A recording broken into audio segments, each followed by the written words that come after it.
अस्सलाम वालेकुम दोस्तों, क्या हाल है आप सबके। उम्मीद है सब ठीक होंगे। और आज का व्लॉग शुरू हो रहा है यहाँ से कि मैं क्लीनिंग करने लगी हूँ। और रात को बहुत ज़्यादा ज़ोर से आंधी आई थी कि आजकल तो बहुत ज़्यादा झक्कड़ चल रहे हैं हवा के। दिन में लू होती है और रात को वही गर्म हवा और उसके बाद रेत होती है सारी। तो दूसरा जो रूम है उसमें वैसे भी बहुत ज़्यादा डस्ट आती है और सारा फर्नीचर मिट्टी से भरा हुआ है। तो मैंने ये किया कि सारी बेडशीट्स झाड़ के अच्छे से बिछा ली और उसके बाद अब ये है कि मैं झाड़ू करूँगी। झाड़ू करने के बाद फिर सारी सफाई होगी। तो आप लोगों को शायद फ़ील ना होता हो या शायद नज़र भी आता है कि हमारे घर का जो मार्बल है ये ख़राब हो चुका है। नहीं तो पहले माशाल्लाह से बहुत ज़्यादा शाइनी होता था। और ख़राब इस तरह से हुआ कि पहले भी मैंने शायद आप लोगों से शेयर किया था कि जब हमने ये घर पेंट किया, मैंने और मेरे हस्बैंड ने घर पेंट किया था, तो ये हुआ कि सारा पेंट जो डोर पेंट था वो सारा फ़र्श पे गिरा और बड़ी मुश्किल से मैंने उसको साफ़ किया। तो ये हुआ कि वो तो साफ़ हो गया मगर उसके बाद सारी इसकी शाइन ख़राब हो गई। और वो उन्होंने किया था, कोई स्प्रे मशीन थी जिसमें बारीक बारीक से सुराख होते हैं और शावर की तरह समझे होती है और उसी से पेंट किया था। तो वो जैसे ही लेके इधर उधर फिरते थे पूरे घर में, वो पूरे घर में ही सारा पेंट गिर गया। बड़ी मुश्किल से मैंने साफ़ किया। और बस वो कहते हैं ना कि जिसका काम उसी को साजे। पेंट तो हो गया, वो तो चले इजी था। और वो भी तकरीबन 8 से 10 दिन हमें लग गए। एक तो ये कि हमारा फ़र्स्ट एक्सपीरियंस था, दूसरा ये मेरे हस्बैंड ऑफ़िस जाते थे, शाम को घर आते थे तो फिर हम दोनों मिलके करते थे। मगर ये है कि उसके बाद जो पीछे मैं घर होती थी, टाइम होता था मेरे पास, जितना मुझसे हो सकता था वो मैं कर लेती थी। तो अब मैं ये करती हूँ, कोशिश करती हूँ कि ये मैं फ्लोर साफ़ रखूँ। उसके लिए ये है कि पहले मैंने सारा सहन को पानी डाला है उसमें और उसके बाद अब सर्फ़ डाल के झाड़ू से अच्छी तरह से मैं इसको रगड़ लूँगी। उसके बाद इसको धोऊँगी, धोने के बाद फिर मैं इस पे पोंछा लगाऊँगी। तो पोंछा ये है कि क्योंकि फ़र्श भी क्लीन हो जाएगा सहन का, तो पोंछा जो लगाऊंगी फिर उसको धो के अच्छे से फिर रूम्स में भी पोंछा लगा लूँगी। और गर्मी इतनी ज़्यादा है, यकीन करें 2 दफ़ा पानी दे रही हूँ प्लांट्स को मगर फिर भी मिट्टी सारी ड्राई हुई होती है। और आप लोग सुनाएं क्या हो रहा है, क्या चल रहा है। आज जो ये वॉइस ओवर हो रहा है बहुत ही मुश्किल से हो रहा है। मैं तकरीबन कोई 6 या 7 दफ़ा से मैंने सारी रिकॉर्डिंग ख़त्म की है क्योंकि ऐसा होता है कि शोर हो रहा है। और अभी भी पता नहीं कोई चीज़ बेचने वाला आया हुआ है, शायद आप लोगों को आवाज़ आए। तो जी ऐसा होता है। और सारा घर अब क्लीन हो चुका है। इसके बाद मैं डस्टिंग भी करूँगी और उसके बाद बाकी जो काम है वो भी समेटूँगी। तो ये है कि जब बिल्कुल साफ़ हो घर फिर बहुत अच्छा लगता है। और चप्पल मैं पहन के फिर रही हूँ अपने हस्बैंड की, और क्योंकि इसलिए पहनी है ज़रा ज़्यादा ही सॉफ्ट है। और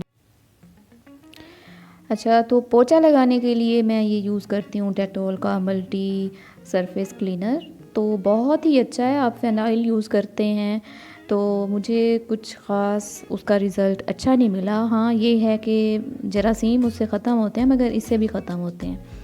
तो इस पे मैंने एक वीडियो बनाई थी, मैंने शेयर किया था कि मैं फ्लोर किस तरह से साफ़ करती हूँ, जो पोंछा लगाते हैं किस तरह से लगाती हूँ। अगर आपने देखना हो तो वो ज़रूर देखिएगा। और ये है कि ये थोड़ा सा डेटॉल डालती हूँ, उसमें सर्फ़ डालती हूँ, फिर अच्छे से इसको पोंछा डिप करके वो लगा लेती हूँ तो बिल्कुल नीट हो जाता है। और ये है होममेड आइसक्रीम। और आप देख रहे होंगे कुछ अजीब सी लग रही है, वो ये कि मैंने चम्मच से ही आइसक्रीम निकाली है। और यकीन करें इतनी मज़े की बनी थी कि बिल्कुल लगता ही नहीं था कि आपने बाज़ार से ली है या घर में बनाई है। तो वनीला आइसक्रीम मैंने बनाई थी और बच्चे मेरे खा रहे थे। तो आज दोपहर में बना रही हूँ मैं दाल चावल। और दाल चावल ये है कि ज़रा जल्दी बन जाते हैं। दाल भी मैंने पकने के लिए रख दी थी और दाल कुकर में रखी है पकने के लिए ताकि ज़रा जल्दी से बन जाए, क्योंकि भूख भी अब काफ़ी ज़्यादा लग चुकी है और मेरे हस्बैंड भी आने वाले हैं। और राइस भी साथ साथ बॉईल हो जाएंगे। ये है कि 10 से 15 मिनट में हमारा लंच रेडी हो जाएगा।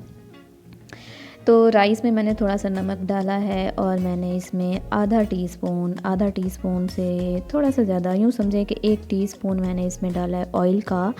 तो ये ट्राई कर रही हूँ कि चलें बॉयल राइस में थोड़ा-सा ऑयल डाल के देखते हैं तो इसका क्या होता है, क्योंकि बिरयानी के लिए जब आप राइस बॉयल करते हैं उसमें आप डालते हैं तो अच्छा रहता है।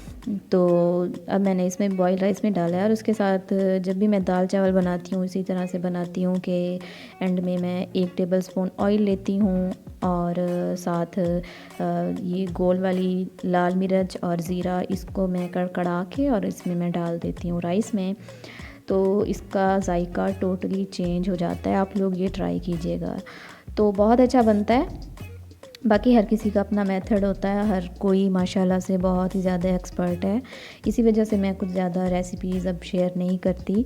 मगर ये है, मुझे ऐसा लगता है कि हर इंसान दूसरे इंसान से मुख्तलिफ होता है, हर घर दूसरे घर से मुख्तलिफ होता है, तो रहन-सहन, तौर तरीके सब कुछ मुख्तलिफ होते हैं। तो यही होता है कि आप अगर किसी की वीडियो भी देखते हैं तो इवन आप कोई दाल पका रहा है वो देख रहे हैं, राइस बना रहा है वो देख रहे हैं, कोई ना कोई छोटी सी टिप ऐसी ज़रूर मिलती है जो आपको पता नहीं होता। तो बाज़ दफ़ा वो टिप बहुत ज़्यादा अच्छी भी होती है और खाना बहुत ज़्यादा मज़े का बन जाता है। तो इसी वजह से ये है कि जितना मुझे आता है मैं आप लोगों से शेयर कर देती हूँ। बाकी जो लोग मेरी वीडियोस पसंद करते हैं, थैंक यू सो मच। और यहाँ पे जी राइस रेडी हो गए हैं। मैंने इसको 2 से 3 मिनट के लिए दम पे रखा था, क्योंकि पानी मैंने ड्रेन किया था जब राइस बॉईल हुए थे, और उसको मैंने वैसे ही एज़ इट इज़ ये पतीली में रख दिया था और उसके ऊपर मैंने तड़का लगा दिया था। अब हम यहाँ पे खा रहे हैं खाना। तो मेरे हस्बैंड ने मेरा वेट ही नहीं किया और उन्होंने अपनी प्लेट रेडी कर ली। हालांकि ये होता है कि जब भी हम खाना खाते हैं, एक तो ये कि इकट्ठे खाते हैं, एक ही प्लेट में खाते हैं, राइस हों तो वो तो ज़ाहिर अलग ही खाएंगे, मगर एक ही प्लेट में खाते हैं। और उनकी आदत है ये, जब तक मैं नहीं आती, आके बैठती नहीं हूँ दस्तरखान पे, तब तक वो एक निवाला भी नहीं लेते। तो यहाँ पे जी जैसे ही ऑफ़िस से आए थे वो दोपहर में ये कुछ चीज़ें लाए थे, कद्दू शरीफ था, साथ आम थे, और लाए थे चेरी।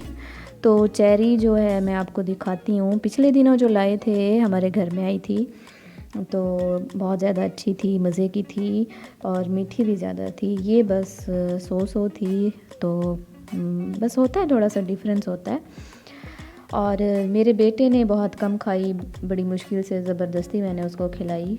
तो जो मेरी बेटी है माशाल्लाह से वो सही खाती पीती है, तो उसने सही किया, सही खाया। तो फिर से वही टंग ट्विस्टर हो रहा है। अच्छा, मैं आपको ये दिखा रही थी कि चेरी जो है ये जो लाई हैं, एक तो गर्मी इतनी ज़्यादा है, शायद इस वजह से ऐसा हो, या फिर पता नहीं उन्होंने जानबूझ के ऐसा किया। ऊपर जो लेयर थी चेरी की वो बहुत अच्छी थी, जो नीचे वाली जितनी भी थी वो सारी ख़राब थी। तो खैर मैंने फिर छांटी की है, उनको साफ़ किया है, धोया है, जो साफ़ थी उनको रख लिया है, बाकी जो थी वो सारी वेस्ट हो गई। अब ये रात का टाइम है, तो मेरे बेटे ने बड़ी मुश्किल से राइस खाए थे, और अब चलें उसकी पसंद का थोड़ा सा बन जाए कि गोश्त कोई भी हो। आजकल बाहर से कुछ ऐसा गोश्त नहीं ले रहे कि मटन हो गया, बीफ हो गया, क्योंकि पहले जहाँ पे मेरे भाई की शॉप है, सुपर स्टोर है, वहाँ पे एक बंदा गोश्त बेचता है, बहुत ही बेहतरीन किस्म का होता है कि एक तो आपको पता होता है, आप यूँ समझें उनकी आंखों के सामने बनता है। तो बस बातें ज़्यादा हो गई और मेरी वीडियो ख़त्म हो गई, सालन मेरा रेडी हो गया है। तो आप लोग अपना बहुत सारा ख्याल रखिएगा, दुआओं में याद रखिएगा। टेक केयर, अल्लाह हाफिज़।